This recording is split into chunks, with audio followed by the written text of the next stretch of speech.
Hola, buen día. Hoy vamos a hablar del paciente con alteraciones en la sensibilidad. Para comenzar, recordemos que la sensibilidad la podemos dividir en dos, lo que es la sensibilidad general y la sensibilidad especial.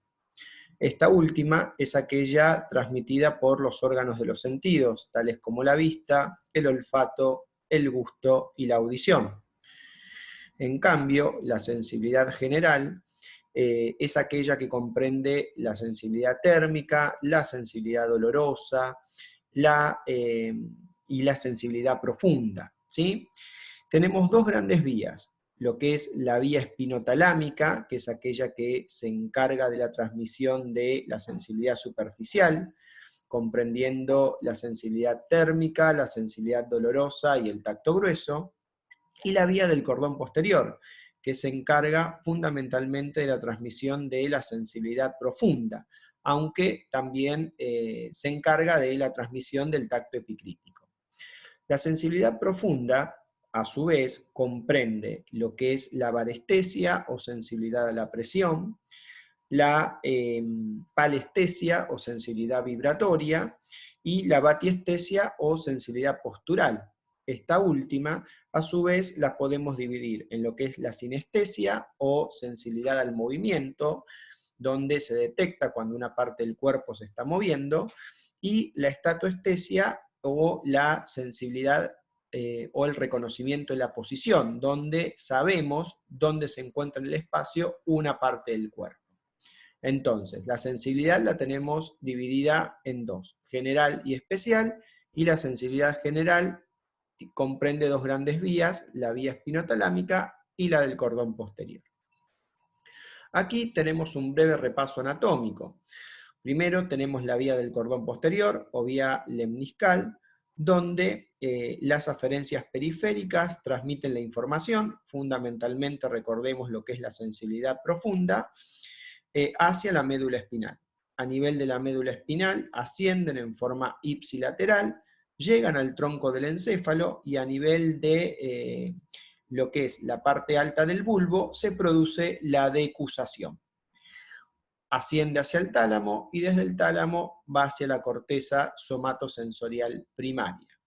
En cambio, la vía espinotalámica, que lleva la sensibilidad superficial, fundamentalmente lo que es térmica, dolorosa y táctil, las fibras aferentes ingresan a nivel de la médula espinal y a nivel de la médula espinal se decusan.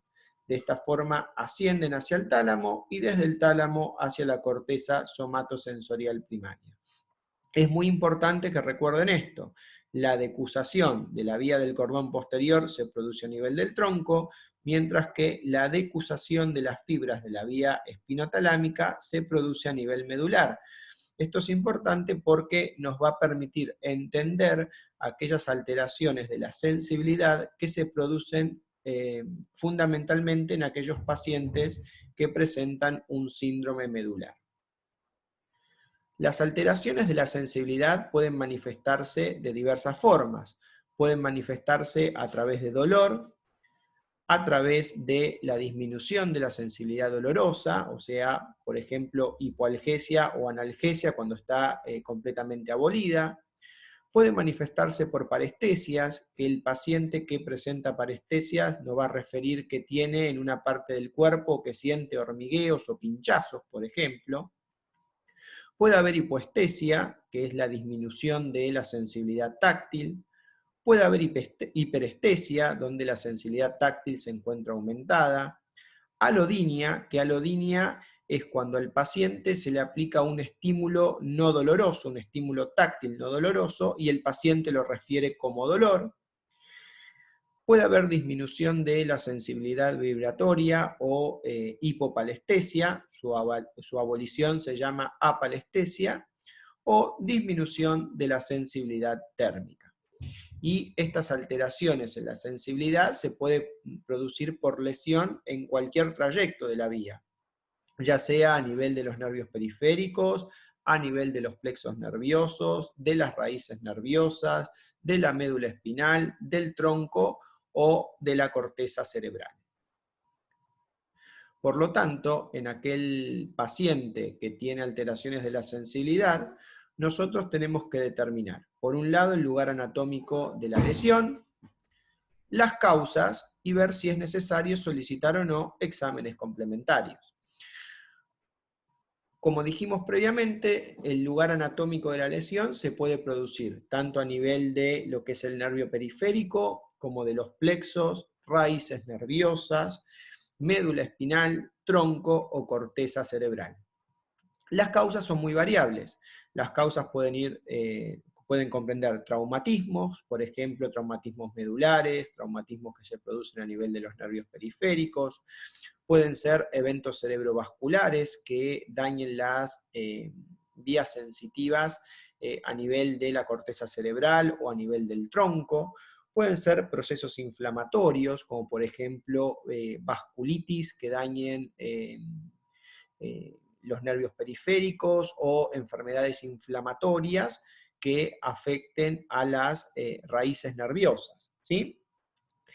Y por último, los exámenes complementarios, en caso de solicitarlos, van a depender del sitio anatómico de la lesión. Por ejemplo, si nosotros tenemos una lesión que se produce a nivel medular, nos va a ser de utilidad una resonancia magnética. Si la lesión se produce a nivel del tronco, también una resonancia magnética o en su defecto una tomografía computarizada.